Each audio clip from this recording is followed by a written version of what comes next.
Hi guys, my name is Michaela, and you are watching FunsizedStyle. For today's video, I could not be more excited because I'm going to be filming a Osteogenesis Imperfecta Q&A.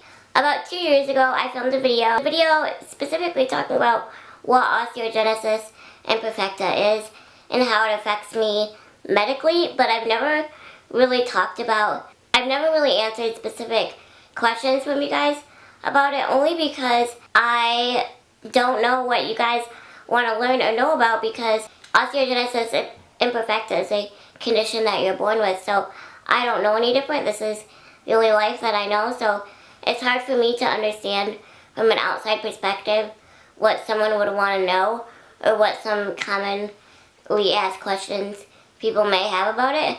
I did answer a few of those commonly asked questions in the What is Osteogenesis Imperfecta video. So if you have not watched that video yet, I suggest that you do watch that video before you watch this one, because it will make a lot more sense, and I'm not really going to go into what it is and the different types and all of that, because, and like how it affects me medically, the different aspects of it, because I already discussed that in that video, and that was the purpose of the What is Osteogenesis Imperfecta video. So I don't want to be redundant and all of that. The reason I'm filming this video is because like I said, I realized that there was a lot of things that I've left unmentioned or have yet to discuss, and I'm going to be filming some videos that are going to draw new viewers, which is a good thing, but it's also going to bring a lot of new questions about my disability. So I figured this would be a good resource for people to go to, because odds are, if those of you that asked these questions, that means other people have these questions too. So again, it'd be a great resource for the new viewers to go to. I'm going to be filming a video soon about the equipment that I use. I have obstructive sleep apnea, so I'm going to go into my experience with that and the equipment, and that's going to draw a lot of questions about my disability as a whole. And I'm also going to be filming my morning routine soon, hoping that will be done by the end of the summer. That'll draw a lot of new viewers, but again, it will also draw a lot of questions. So, great resource. This is the video. As my channel continues to grow, I know that I'll be getting even more viewers, so I'm sure that there will be a part 2 to this as time goes on and things like that, but I think this covers the majority of it. I got questions from you guys from a variety of sources.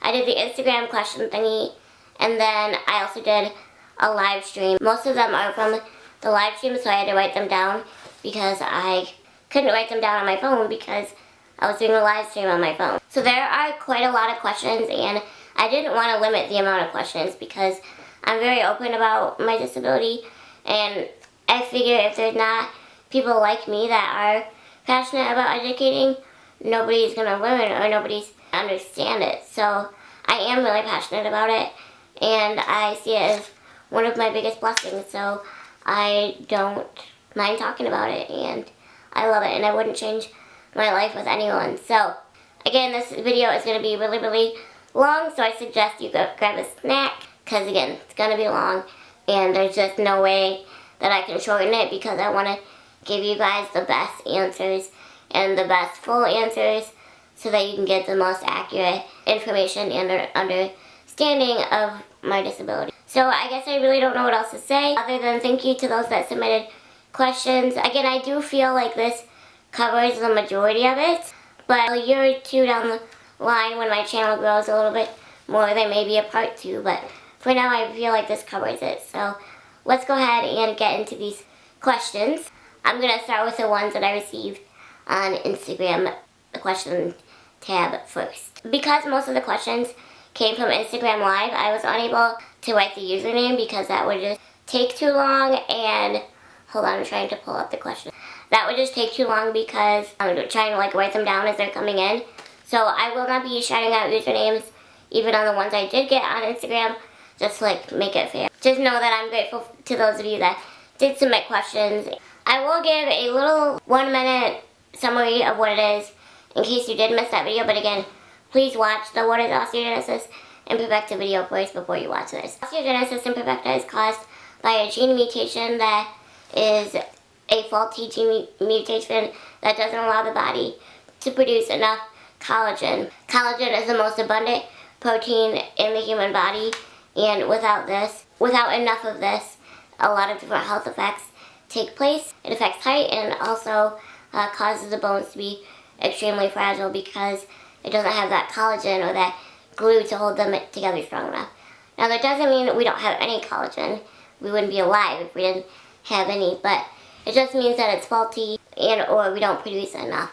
So again, all of that info will be in that video, but that's kind of a synopsis, and anything that the body relies on collagen for is affected with osteogenesis imperfecta. So again, I don't think that was my best explanation of it, but because I've kind of taken it out of my mind to not explain it in this video for very long, I just wanted to give a quick summary. So for real, let's get into the questions. So the first question is, overall, has it affected your life negatively? And the answer to that is no.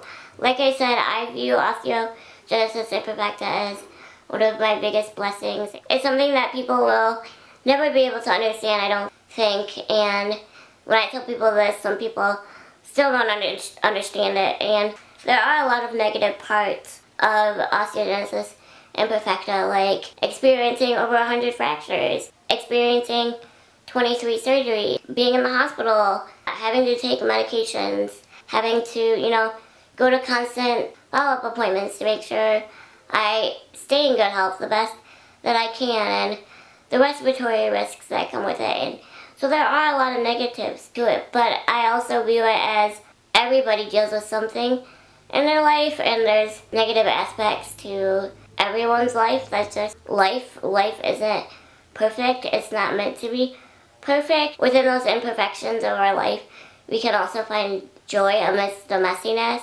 Like I mentioned in a lot of my videos, and when I just get deep, I guess, I always say that I don't know who my messages reach. I don't know all of you guys. I don't know most of you guys that watch my videos. I don't know who my videos reach. I don't know who is dealing with what. I don't know your life story. But what I do know is no matter who you are, we all go through something in this life, and the only difference between mine and maybe yours is that mine is just more visible than yours. My challenges. That doesn't mean life is bad. That doesn't mean life is negative. Yeah, there's negative parts to having osteogenesis imperfecta, but again, there's negative parts to everyone's life.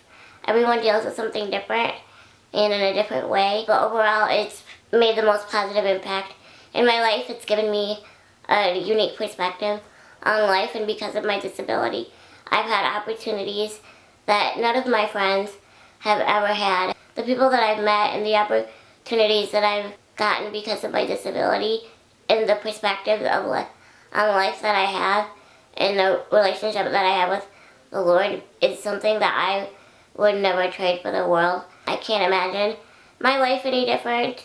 Really grateful for the life that I live, and I'm grateful for this disability. My life is pretty awesome. So overall, no, it has not affected my life negatively. There are negative parts to it, for sure. I'm not going to kid you. Sometimes it's really hard, but overall, it's a huge blessing, and I try my hardest to focus on the positive parts of it and not so much the negative.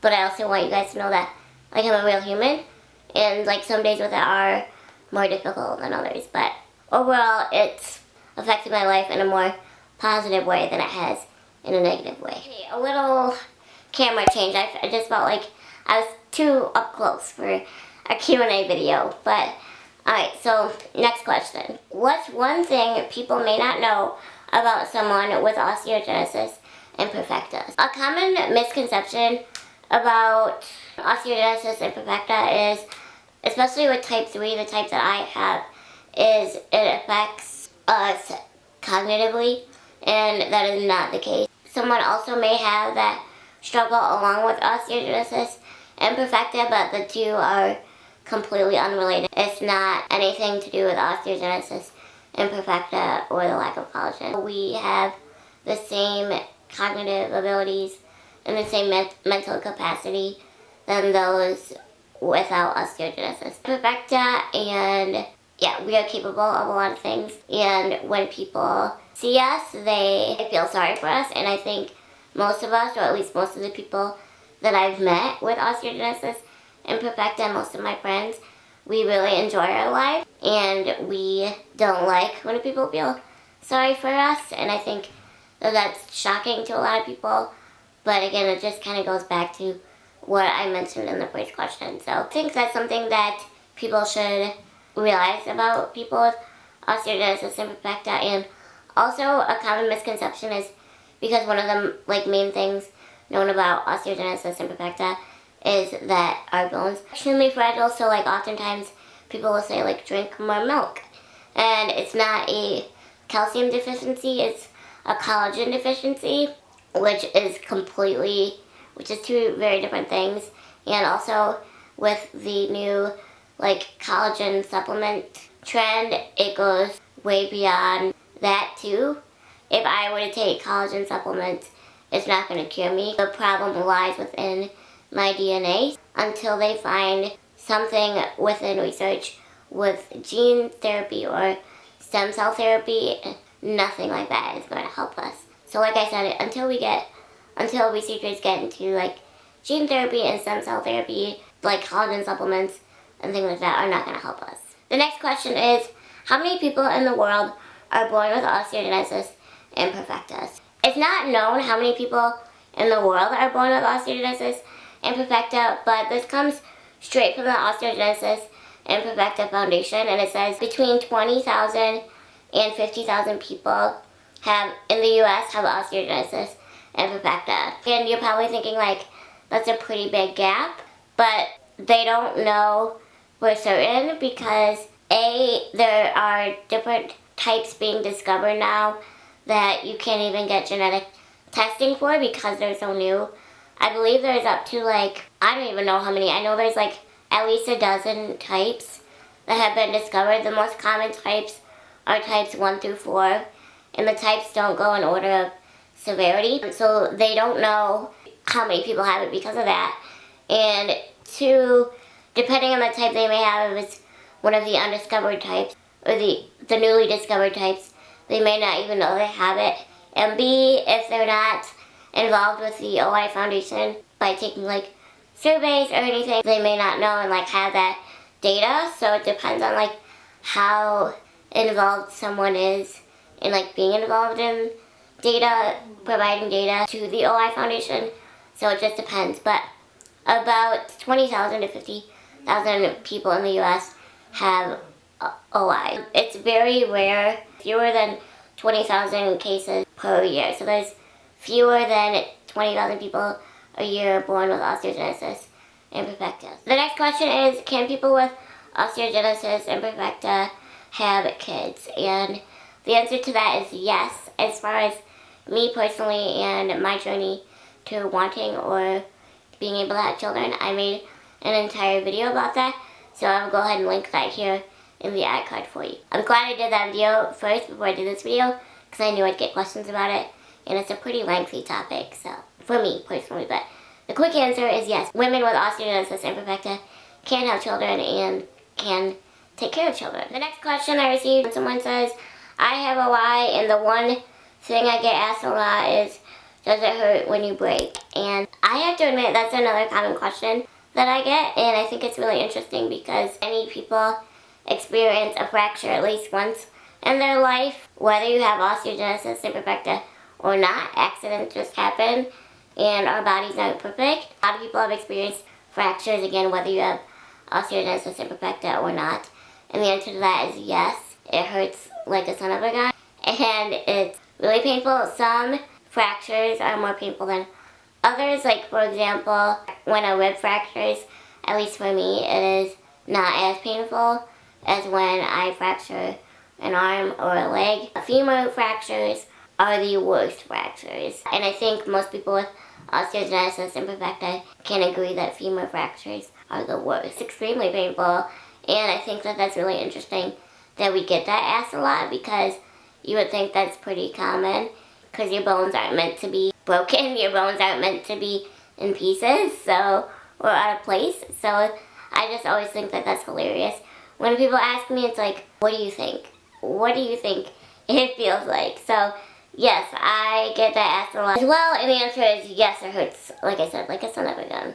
But I've been really fortunate that some people with osteogenesis imperfecta experience non-union fractures, which are fractures that don't heal, and I have, knock on wood, never experienced that. My fractures have always healed very nicely. The next question I got kind of related to that is osteogenesis imperfecta painful? And there's a few, not scenarios, but like, yeah, I guess scenarios, like few different circumstances where I could answer this question. So as a whole, yeah, everyone is so different. But for me, personally, no, not every day. So I kind of talked about this. What video was it that I talked about it? I think it was like an update about my scoliosis or whatever. So as a whole, no, like a lot of us are not in pain every single day. Some of us are. The reason for that is a lot of people with osteogenesis imperfecta are or have been on treatments called bisphosphonates, which are medicines that increase bone density. And a side effect of any of those medications or any medications in the classification of bisphosphonate, like pimidronate, Fosamax, reclassed, like there's so many now, I can't even keep track of them all. A side effect of all of these medications is bone pain. So you'll just have like pain in your bones, just achy feeling in your bones, and like all your bones and all your joints and things like that. And for that, I've never experienced that because I've never been on bisphosphonates, and I never will. Just my personal opinion, it's a very hot topic in the OI community, but you know, everyone should respect everyone's personal medical decisions on what they choose to pursue and not pursue. For some people that are on those medications, they do experience bone pain, and I'm not speaking on anyone specific, I'm just saying for people that I've talked to or that I know, that's what they experience. That's a scenario to where it can be painful, and also, like I said, when we fracture, of course it's painful. That's pretty much common sense. And then another thing that can affect pain or like cause pain is scoliosis or the progression of scoliosis. And for me, that is something that I'm starting to experience. I now have back pain every day. I mean, I talk about it a little bit on the channel, but I don't talk about it all the time because it's not necessary. And I don't take anything for it. I just don't want to rely on that kind of thing. If I don't need to, it's not bad enough to where I need to take something every day, but it's also like severe enough to where I'm considering different options, getting second opinions about things and things like that. So the progression of scoliosis, which is very common, and especially type 3, which is the type that I have. People with type 3, our scoliosis tends to progress pretty, like a lot, and like pretty progressively. Again, I can only speak on pretty much my experience and like what I know, because I don't have a different type. I have type 3, and I don't have other people's experiences. I only know my own. So even within the different type of osteogenesis imperfecta, it affects all of us so differently. Like my mom, my twin brother, and I all have type 3. Type 3 is the second most severe type of OI, but it presents in each of us a little bit different and affects each of us a little bit different than one of us, you know? Kind of the different aspects that it can be painful, but as a whole, it's not a condition that is often painful every single day. Some people do have like daily aches and pains, like I said, with the bone pain, with the side effects of bisphosphonates and stuff like that. My arms and legs aren't in pain every day, like my hips, you know, all my joints and stuff. Like I don't have bone pain, I don't have joint pain, things like that. It's mainly just the progression of my scoliosis now for me. That's your answer on pain. Does osteogenesis imperfecta affect vision? It can, yes. Because of the lack of collagen,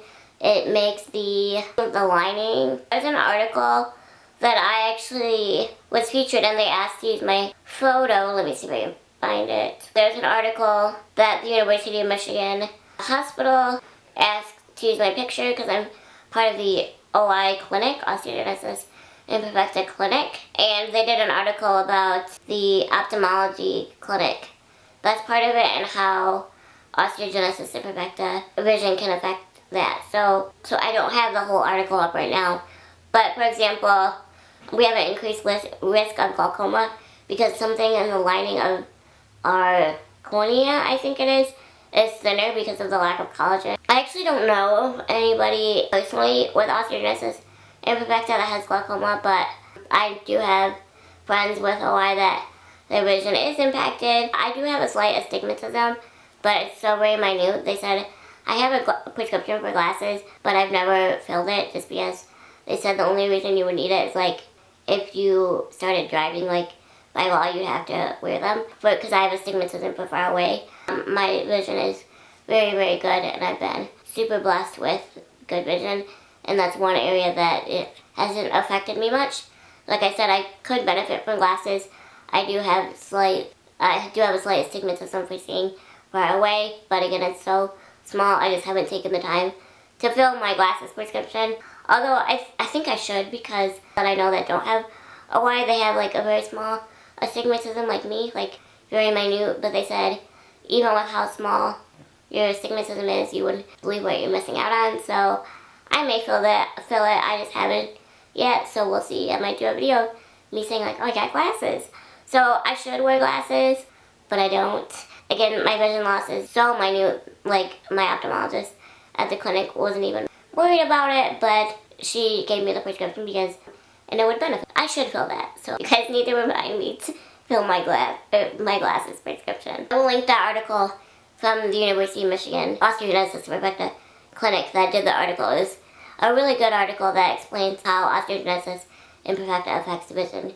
Really, really great article. The next question is, how has osteogenesis imperfecta affected your independence, if at all? It's kind of complex. So when I was younger, when you're younger and you have osteogenesis imperfecta, like when you're a baby and a child, you fracture a whole lot more. That's just because once you reach puberty, your bones become stronger. But there's definitely some kind of connection that like once you hit puberty, your bones are a lot stronger. And I have not had a major fracture in 4 years. Knock on wood, even though it's not wood. When I was younger, I did lack a lot of independence because I was fracturing constantly. I had a lot of different surgeries, so I would need help with like basic things that a child should be able to do on their own, like getting dressed, making meals, brushing my teeth, brushing my hair, things like that. Like I wouldn't, like if my arm was fractured and stuff, like I would need assistance with that and like transferring and stuff. So there was a lot, like back in the day, that I was not able to do independently at all. Like I always needed someone with me. But now that I'm older and that, you know, I'm an adult, I am a lot stronger. I have not fractured in a really, really, really long time, and it's so great to have that sense of freedom. So I am a lot more independent. I go places by myself. I do things alone, and it's so great. And the only thing I really need help with now is like transferring from like bed to my wheelchair and like the bath and things like that. So just transfers is pretty much it. Other than that, now I do everything completely independently, and it's so different than what my childhood was like, and it's really awesome. But again, everybody's level of independence is so different with OI, so different. There's just so many different factors that go into that. A question that I received is osteogenesis imperfecta progressive like muscular dystrophy? What is the average lifespan? Osteogenesis imperfecta is not progressive like muscular dystrophy. In fact, it gets mostly better when you get older, except like when you hit menopause and stuff. Like you have the risk of having osteoporosis and osteogenesis imperfecta. That's something to think about, but again, that's so far down the line with me, I can't even think. But no, it is not progressive. Our muscles don't get weaker. Like our body doesn't start deteriorating, or it's not like muscular dystrophy where over time your muscles start to deteriorate. It's not like that at all. That has nothing to do with a collagen deficiency. Again, like I said, as we get older until we hit menopause, like it gets better. It is not progressive in that way. Scoliosis is progressive, and osteogenesis imperfecta, especially with type 3 and 4. As I mentioned, for the 5th time, I have type 3. So again, my scoliosis is starting to affect me, and it is progressive, and it will continue to be progressive. And if I don't address it, then I could be at risk for a lot of different things in the future, and that could affect my lifespan. But overall, people with osteogenesis imperfecta have a very normal lifespan. It's not like an average lifespan, it's just average as in like anyone without osteogenesis imperfecta. Are there things about public transportation, buildings, or in general public areas that you'd like to change that could maybe benefit people with your disability? Yes, yes, yes. The answer to this is more ramp. I know it sounds so stupid, but you would not believe the amount of places that are inaccessible. It is insane. As we become a more technology savvy era, people are so focused on creating technology for people with disabilities to make our lives easier, when in reality all we need is like more ramps. We don't need fancy technology. We don't need this and that. Like, we need more ramps. There's access to buildings and automatic doors to be able to enter and exit independently. And at least where I live, there's a lot of places that have automatic doors, but they're not at a level where I'm able to reach them because I'm so short. People don't think. People designing these things, designing buildings, they don't think. They think that, oh, if we have this automatic door, we're good. But can people that utilize a wheelchair or are at a certain height, can they reach those? Again, people just don't think. But it's so frustrating as we become, like I said, a more technology savvy era that's people's focus with people with disabilities, especially those that utilize a wheelchair, where in reality, all we want is more ramps and easier ways to enter public establishments. But that's what I would like. And also, as transportation, public transportation, I wish that there was more options. Like, there's Uber, but if you live in a small town like me, like, they don't have accessible Ubers because people that use a wheelchair and have accessible vans or transport somebody that uses a wheelchair, like, they're not going to be driving around for Uber. They're going to be, like, taking care of the person that, like, needs the van. I wish that there were more options for that. That would be really, really nice. I do wish, like, things like that, more ramps, more accessible entrances and exits in public establishments, automatic doors at a more reasonable level, and more public transportation options would be amazing. What is your favorite thing about your life? I really love this question because, as I mentioned in the very beginning of this video, as a society we think of disability as a sad thing and as a tragedy, and I really enjoy my life.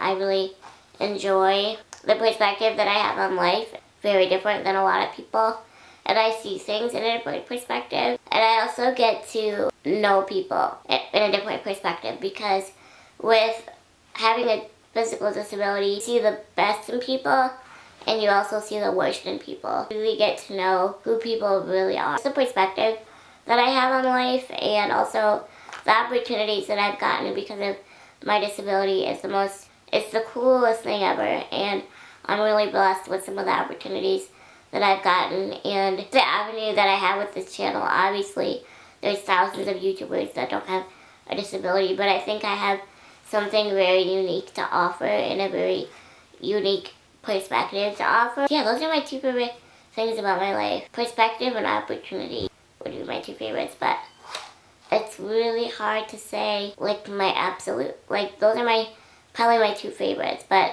overall, I love my life, and I wouldn't change it. And as I mentioned, yeah, things are hard, but things are hard for you guys too. We all go through something in this world. It's not meant to be easy, but the only difference between my challenges and maybe yours is that mine is just more visible than yours. Overall, I think no matter what any of us go through, there is bits of joy, a lot of joy, and a lot of the things that we experience. What has your disability prevented you from doing? This was an interesting question. Growing up, I've always tried to focus on what I can do and not what I can't do. There's just some obvious things. Like in school, I was never able to play sports or like be, interactive in that way with my peers and focus on things that I can do and not what I can't do. So it's hard to say what it's prevented me from doing because I try not to focus on those things and the things that I really enjoy I do find a way to do those things. So I don't feel like I'm missing out on anything or that it's prevented me from doing anything major in my life. Aspects of ways that I have to do things make it more challenging, but overall, the things that I do that I enjoy doing, it hasn't prevented me from doing anything. The next question is, does it affect your mental health? Have you went through depression because of your disability? No, I have not experienced depression, so I can't speak on that, but I do have generalized anxiety, so I've had that since I was like 5 or 6 years old. A friend of mine explained it really well one time. She said, even though in your mind you're not nervous or anxious about things and you don't understand why, there's another part of your brain that is storing all these things in your mind, and the human body isn't meant to go through so much medically, like so much trauma, and no matter what perspective you have about it as a whole, there's another part of your brain that stores all these things from the past, and that's just the way that it presents itself as GAD. That's something that I experience daily. I don't talk about it much, not because I'm ashamed or whatever, I just don't enjoy talking about it. Maybe one day I will, but as of right now I don't enjoy it, and I think that is a more challenging condition than OI. I'll be completely honest, it's way more difficult to have than osteogenesis imperfecta is. I can't speak on depression because I've never experienced that in any way. GAD on the other hand, yes. And I can tell you that, again, it is a much more challenging condition to deal with, and it's a much more frustrating condition to deal with on a daily basis than osteogenesis imperfecta is by far. The next question is, did doctors know I had OI when I was first born? The answer to that is yes, they actually knew before I was born. So like ultrasounds and things like that, they knew. And also because my mom has OI, it was a very high chance that we also would have OI. There's a certain percentage on whether if both parents have OI, which both of mine don't, but if both parents have, it's even a higher chance. If one parent does, there's like a 50-50 chance of the child or children having OI, and for us, we had OI. Has anyone bullied you because of it? It meaning, I think, osteogenesis imperfecta. I've never really been bullied as far as like name calling, people being mean. Middle school, high school, things like that, I was excluded from a lot. I didn't have a lot of friends. Like, I would try to go up to people at lunch and like kind of set myself down at their table and be like, hey guys, like, do you mind if I sit here and like try to have a conversation with them? But our high school was very cliquey, so like they were not interested in like having a conversation. You were either in their group or you weren't. I didn't have a lot of friends. In high school, I had pretty close to like no friends. I had like one, and that was pretty much it. And we didn't even hang out that much. Some people consider exclusion as a form of bullying, so I guess. But I was excluded from a lot, and kids in school didn't really talk to me much. I was excluded. I felt like I went to school with a bunch of other people, and then it was like just me. Like, it was weird. And I also think it didn't help that our high school and just like school district in general is very focused around sports, which I am not able to do for obvious reasons, like football, baseball, basketball, things like that. It was just not a high school filled with people that cared about inclusiveness at all. People rarely had conversations with me, rarely asked like how I was doing, like what I'm up to. It was just very excluding, and so that was really hard. I could not wait to get out. And I think like even a lot of my teachers, like they had no idea that this happened to me. Like, I still keep in touch with them, and I think they think because I did well in school and got such great grades that I had a great experience in high school, and I had the complete opposite. I was not bullied as far as like name calling and rumors, and like nobody ever threw my backpack on the ground or like books or nothing like that. I've never experienced that, so I'm grateful. But if you consider exclusion as a form of bullying, I guess I was, but I don't know if I would consider that a form of like bullying, because I also don't think people even realized that they were doing it. But what was high school like with OI?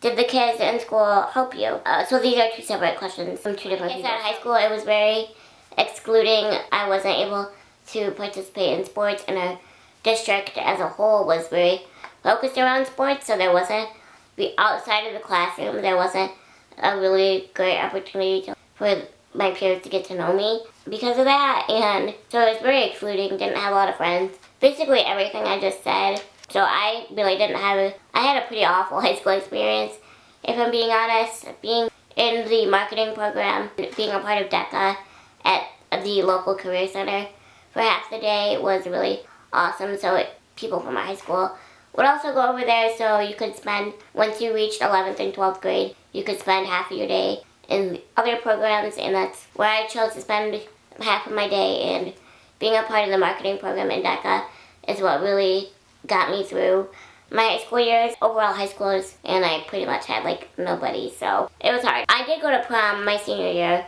I only ever went to homecoming once. It was so boring because I hated it. It was just, ugh.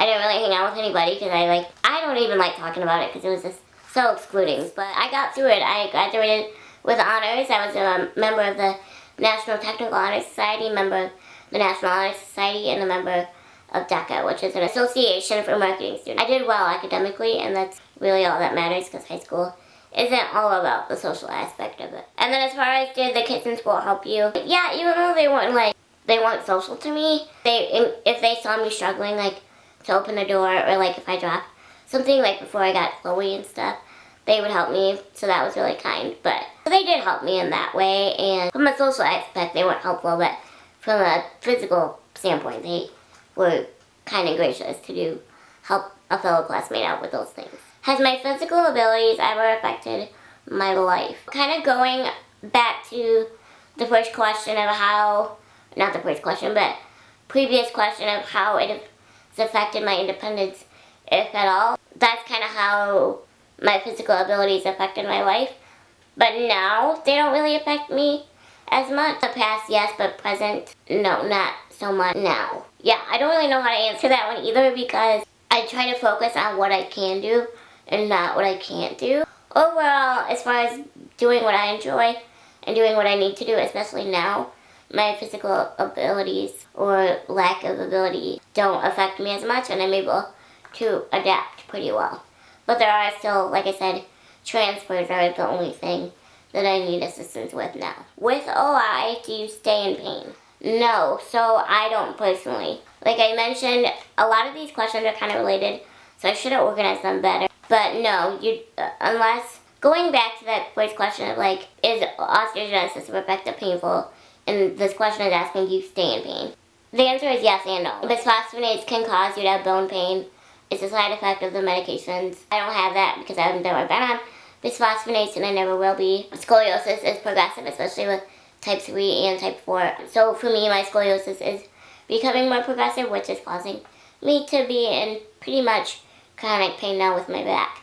It's not bad enough to where I need to take anything for it.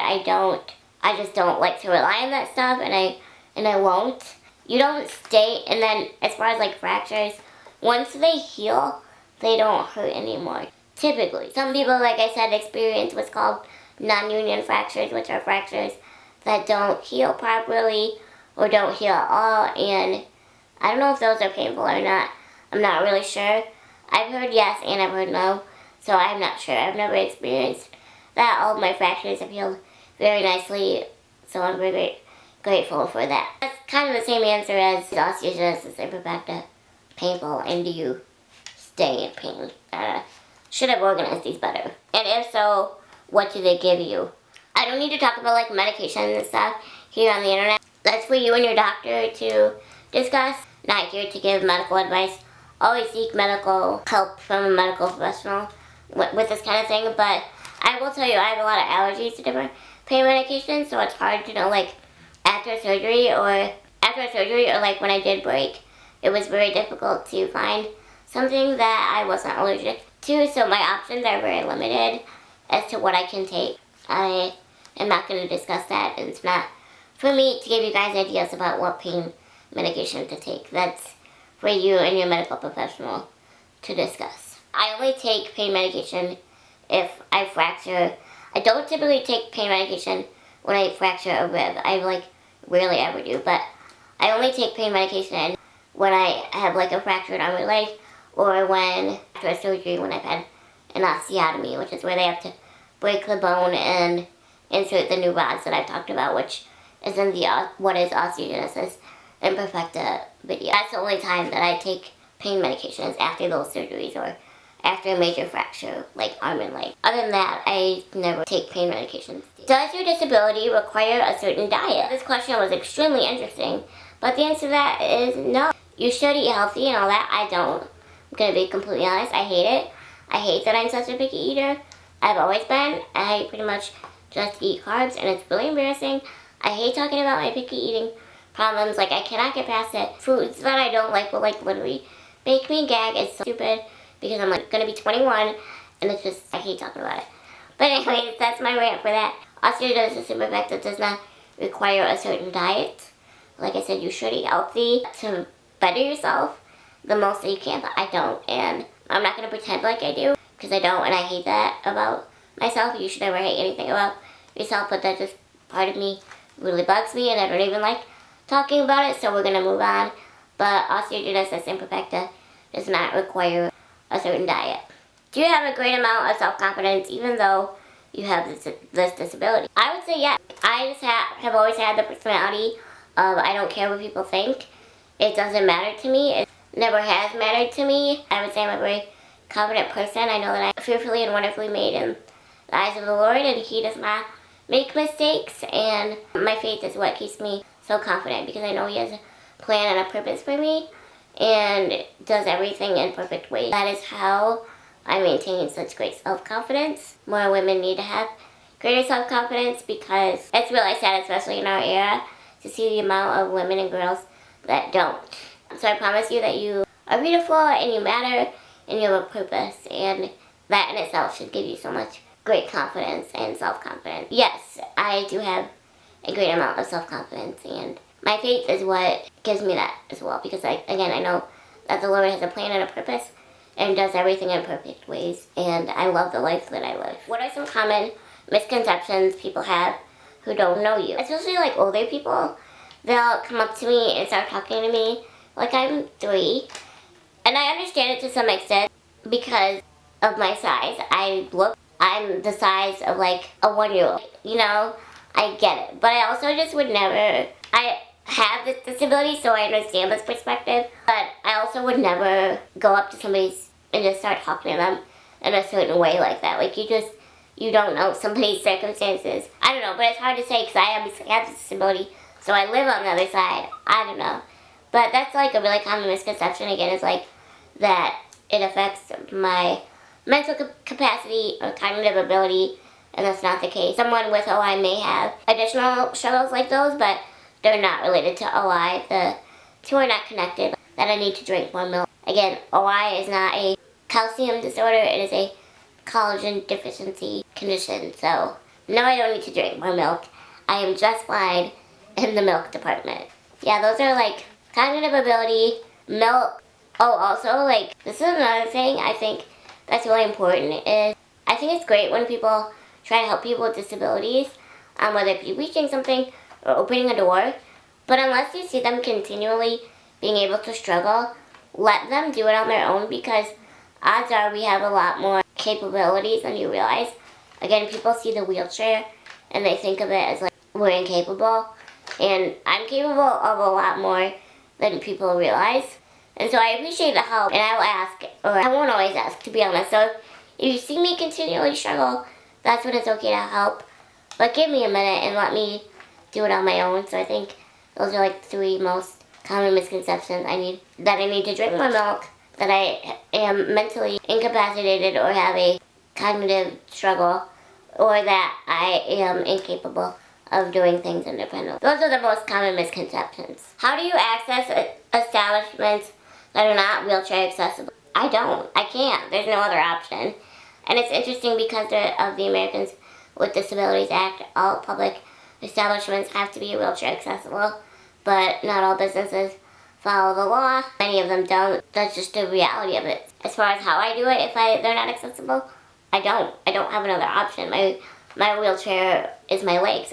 don't have an option to not use my wheelchair. It's how I get around. It's how I have mobility. It's how I am independent. The answer is I don't. I can't. How does your family manage medical bills with all the surgeries that you have? So there's this insurance policy that covers certain disabilities that you pay like a super small fee for, and it covers anything related to your disability. And there's only like certain disabilities that are covered under this insurance policy, and at least here in Michigan, it only covers up till you're 21.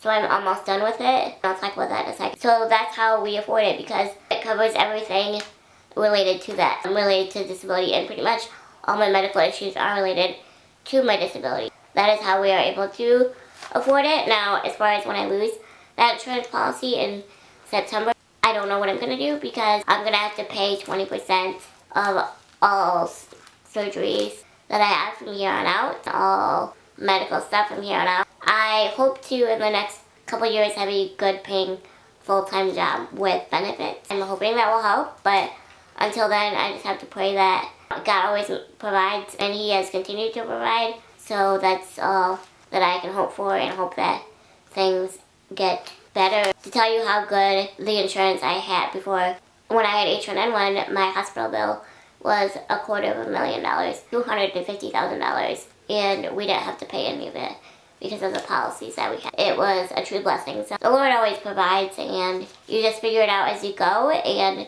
that's all that you can hope for. And I don't think healthcare should be free, but I also think that, as we all know, the healthcare system is very broken, but I don't think it should be free.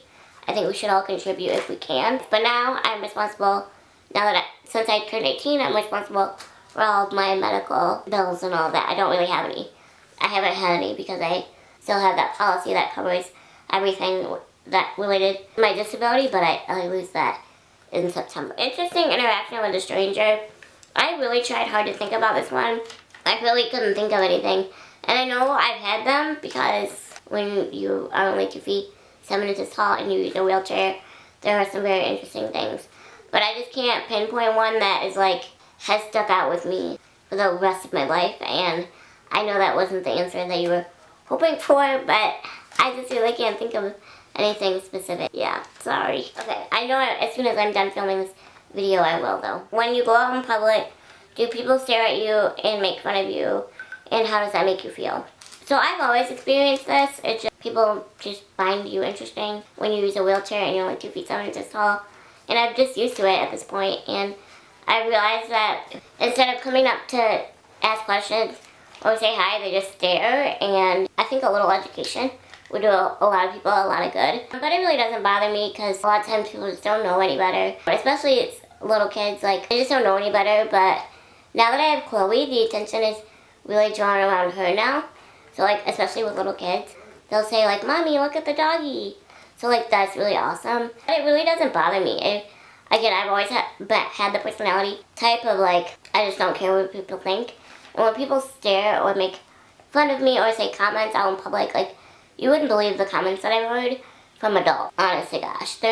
Most of the comments and stares are not from children. They're from adults. And I wish I was joking. I would say 90% of them. 95% of them are from adults. And I think that's why education and just continuing to tell my story is so important, because I think people can learn a lot from that. It doesn't really make me feel a certain way. Like, I just don't care.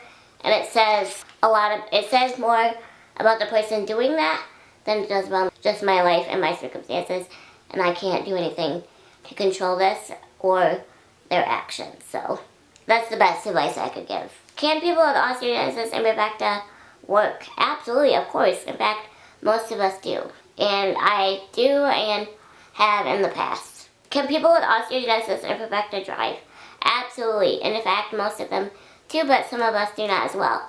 I also made an entire video about this, about whether or not I will get my driver's license. So I will also link that video in the iCard. So a few of these questions, I'm glad I did previous videos for like questions I knew I'd get a lot of, like driving, children, things like that. So yeah, but again, most people with osteogenesis imperfecta do, but I'll give you a spoiler alert, I don't. Is ability to play sports. There are such thing as wheelchair sports, like if you use a manual wheelchair and stuff.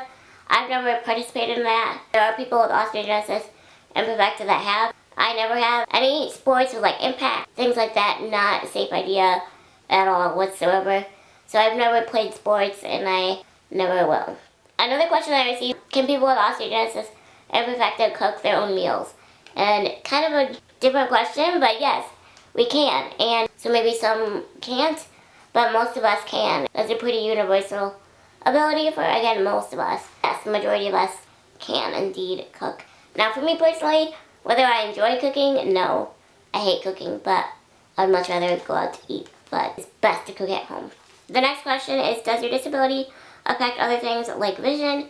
And yes, I went over the whole vision thing, but it also affects, and this is also in the what is osteogenesis imperfecta video, but it also affects my respiratory system. It affects scoliosis, can affect other organs if you're not proactive about it, like obviously bones and muscles. Oh, I also have a heart condition, which I talked about in the what is osteogenesis imperfecta, so it also can affect your heart. Those are the, I think, 4 main systems that it affects for me personally. Is osteogenesis imperfecta present in other countries or just the US? Osteogenesis imperfecta is a genetic condition, certain gene mutation, so it's not just a US thing. It is present all around the world and it can happen.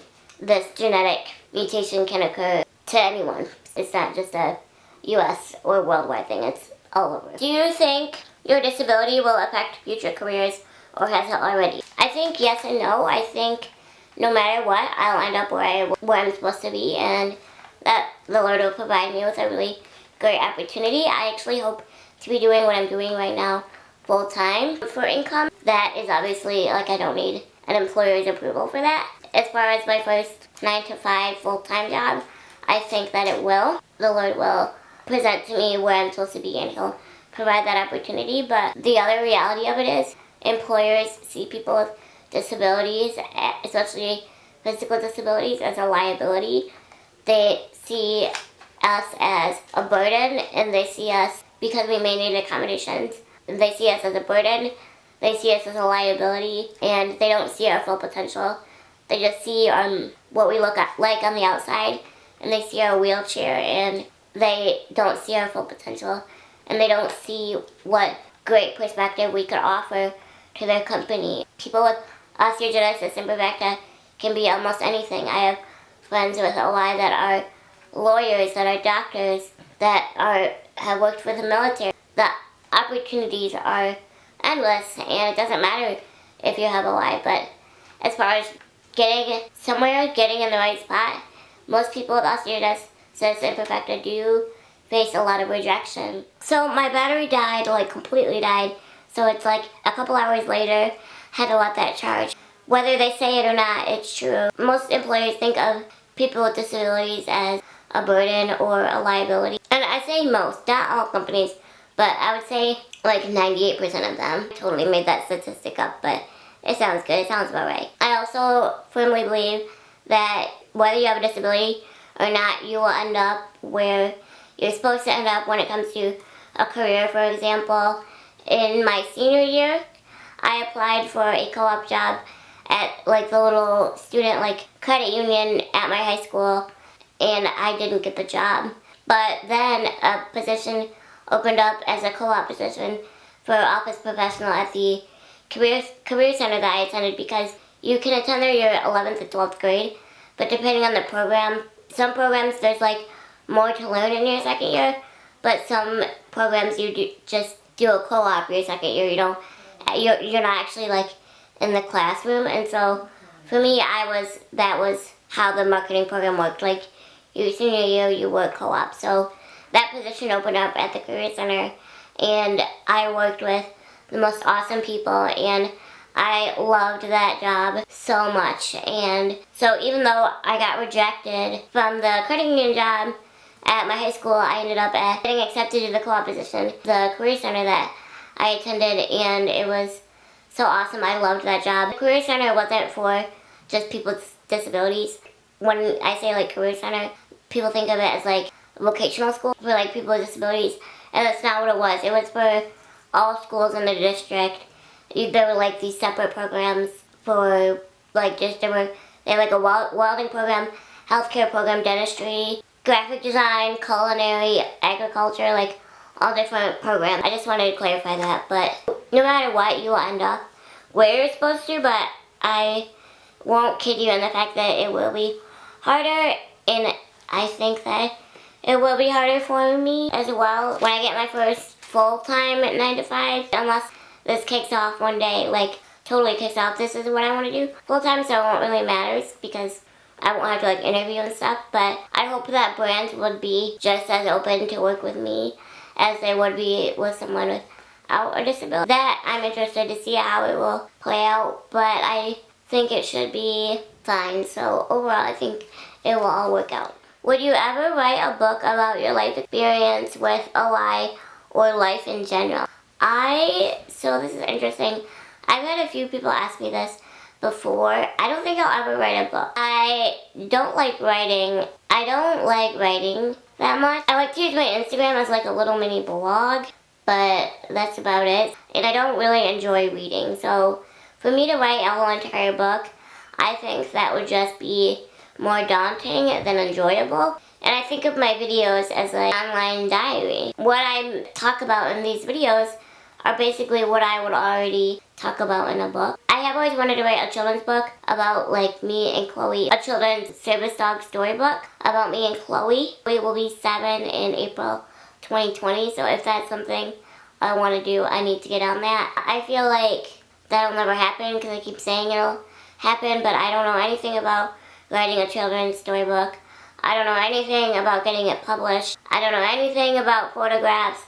Like, I don't know how to do that, but I've always wanted to do that, to write a children's storybook about service dogs, and specifically, like, the characters would be just me and Chloe. So I think that that would be a really awesome way for kids to learn about service dogs and Osteogenesis Imperfecta and life with a service dog and things like that. And I do know that there are books like that out there, but I would want to tell like our story and how I know that there are other service dog handlers that have done similar things, that have done the exact same thing with their service dog, and that there are other books out there, but I want to do, you know, our own story, me and Chloe, and I gotta figure out how that would be done. If you guys have any connections into book writing, children's writing, let me know, DM me, because I really, really want to make it a reality, because I feel like I'm with Dogs Out Forever, and I feel like as time goes on, like I'll say, like it just won't ever happen, and I can just see me, you know, several years down the line saying,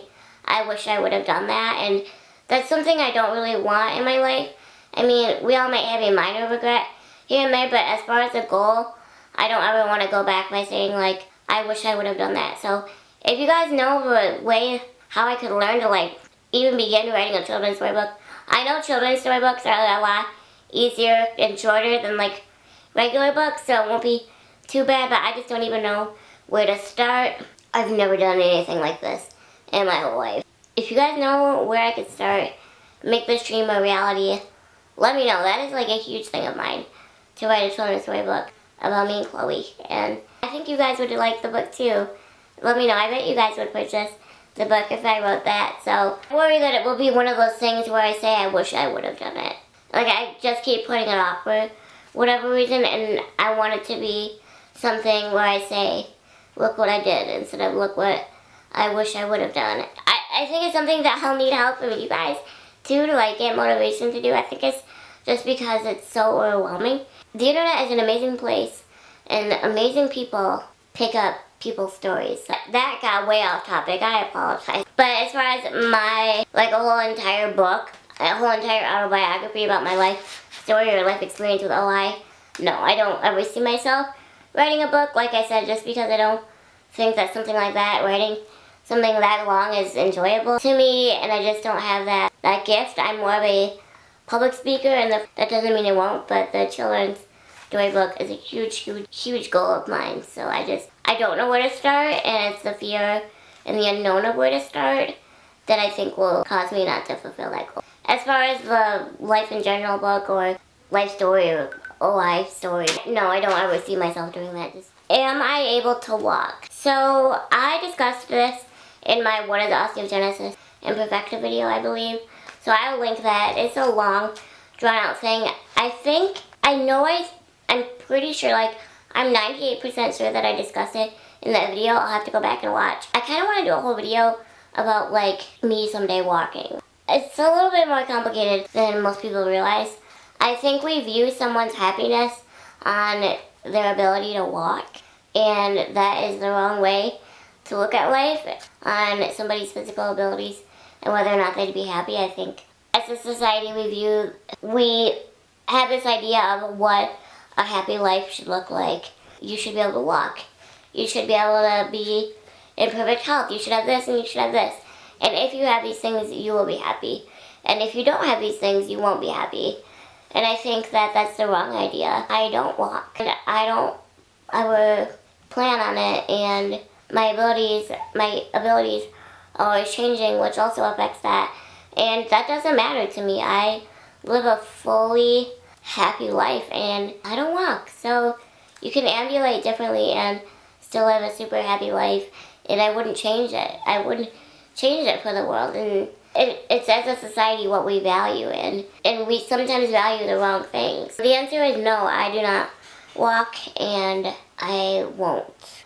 I've decided, even though I've discussed that in a video, I do want to make a whole separate video on it, and my idea, and what I have in my head is society's idea and the ability to walk. I don't know, I just want to have a whole, like, discussion / like rant video about that. Let me know if that's something you guys would be interested in. I have no idea, but the answer is no, I don't walk. I found this question really, really cool. It says, what strengths have you developed because of your disability? It's hard for me to say what strengths I've developed because of my disability, because I've had my disability since the moment I was born, before I was born. The strengths that I have, as far as like personality and like that, those kind of strengths, I think I've always had them. It's not because of, I mean, it is because of probably in some ways, but I don't know that because I've always had my disability. But I think because of the personality that I have, I just don't care what other people think, and I think that's what makes me get through things, and it helps me to get through life, because the really difficult part is if you have a obvious physical disability and you really value what other people think about you, you're really gonna struggle a lot more, because society isn't adapted to us. The world isn't adapted for us. If you care that someone's gonna stare at you, if you are so worried that someone is gonna look at you, if you are so worried about people's opinions about you, about what you look like, about your physical abilities, you're really going to struggle in this life, because that's just life when you have a physical disability. It's a very imperfect world, and we all come from different backgrounds and different walks of life. Some people just never learn about disabilities. So I think that that's a really important strength that I have, is I truly, like, it doesn't matter to me what other people think, and it's my faith as well that teaches me that, because I know I'm fearfully and wonderfully made, that God has a plan for me and a purpose, and He does everything perfect. And I know when people do those things to me, or say those things to me, that says more about them than it does about me. It doesn't say anything about me. And another question that I get along the lines of that is, like, with my disability, is how I stay so positive when I get hate comments or internet trolls. And I'm really, really lucky. I really don't get a lot of hate comments. They're really minimal. Actually, I thought I would get a lot more than I do. Now, mind you, my audience is a lot smaller than most YouTubers, so I'm sure my time will come. But I truly don't care, because they can say anything they want behind the screen. They most likely will never see me in person, and it's obvious that they're really broken in some way, and they're lost, and they're just lost and broken. And because anybody in their right mind with a heart and any bit of kindness would never say mean things to someone like that. I think the ability to just not care is a big strength, and I say that as a strength because that's how I'm able to go through life with such confidence and grace, and despite all the things that go on around me and the things that people say and the looks that I get, it doesn't matter. It's hard for me to say, like, what my strengths are, because I feel like we all kind of think it's a little bit weird to say what our strengths are. I don't know. This is a hard question for me. I don't know. I love educating. It's a huge passion of mine. Changing people's ideas of how we think as a society, how I talk about how as a society we view disability as a tragedy and sadness. I try to educate and use my life experiences as a way to teach people new ways of thinking about life. My ability to use words in an effective way, change people's ideas about certain things, I hope is a strength. And I don't know, I really love that question. I just don't know how to answer that. Strengths because of my disability. I don't know. And every hard thing that I've gone through has led to something awesome, and again, I love that question. I just don't know the best way to answer it. How many surgeries have you had? I have had 23 surgeries. This is the last question I was asked. I have answered every single question that you guys submitted. The last question that I received is, what is the piece of equipment other than Chloe that has been helpful to your independence? I loved this question just because I thought it was super unique. So if you guys don't know, Chloe is my service dog. So I've done a few videos with her and how she helps me, so I'll link those in the iCard as well and in the description. But the obvious pieces of equipment is my power wheelchair. It's my legs. It's my biggest source of mobility. It is my source of mobility. It's how I'm able to be independent and do things on my own. Without it, I'm truly stranded. And I also use little reachers, or grabbers as some people call them, because some things, like if I want to reach things from a shelf or something like kind of up where Chloe wouldn't be able to climb up and get it, or if I drop like a medicine bottle, I wouldn't want her to pick those up, or like if I dropped a pill, I wouldn't want her to pick those up, obviously. So I use little reachers for things that Chloe is not able to pick up or that wouldn't be safe for her to pick up. So even though I have a service dog, there's still some things that are just not safe for service dogs to pick up. So I still have to use reachers from time to time. I'll insert a picture of what they look like. But then I also have my manual wheelchair. I have the Zippy X Gate manual wheelchair, and I haven't done a video with it yet. I'm going to be doing a video soon. I've had it, this year it'll be 1 year that I've had it, and I haven't done a video about it. So I'm really excited. It's a great source where if my power chair breaks down, I'm not stranded. It's a great source of exercise. I don't want to talk too much about that tool because I want to do a whole separate video about it and the accessories that I have for it. So that video will be coming soon as well. And then my last piece of equipment that helps with my independence is my Apple Watch. I did a whole nother video about my Apple Watch as well and how that affects my independence.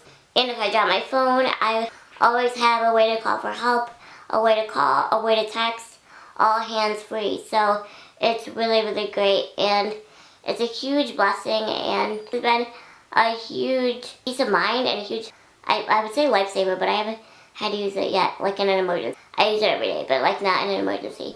So hopefully I never will, but it's a great modern day life alert, huge thing for my independence. So if you want to learn more about how my Apple Watch has helped me be more independent, I will link that video as well. So that's a really cool question to end off with. I hope you guys enjoyed this video.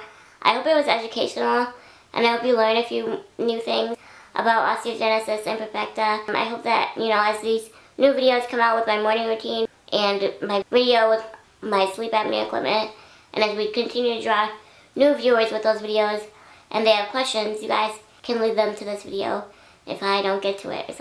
Also, if there's any other questions that you have about osteogenesis imperfecta or life with just a physical disability in general, please leave them down below, and I will start building a list for part 2 of this video. Or if you have any other videos you'd like me to do related to disability, different topics you would like me to discuss, it's one of my favorite kinds of videos of all time to film, almost even more than my makeup videos. I would say even more than my makeup videos, because this is real life. I mean, makeup is real, but like, this is real life, and I think, and this is what really impacts people, and it's my life. And so let me know what other topics you'd like me to discuss related to disability, osteogenesis imperfecta, or anything of the like. And again, be sure to leave more questions down below that I did not answer in this video, and I will get a list going for part 2. I will have a bunch of links down below of every thing I referred to, that there would be a link down below too. So thank you guys so much for watching. I know this was the longest video on my YouTube channel thus far, but it was really important to me that I give you guys effective and thorough answers, because I'm so passionate about talking about my disability. I want to make sure I give you guys the best answers so that you can be the best educated you can be. So thank you guys so much for watching, and I'll catch you guys in my next video. Bye.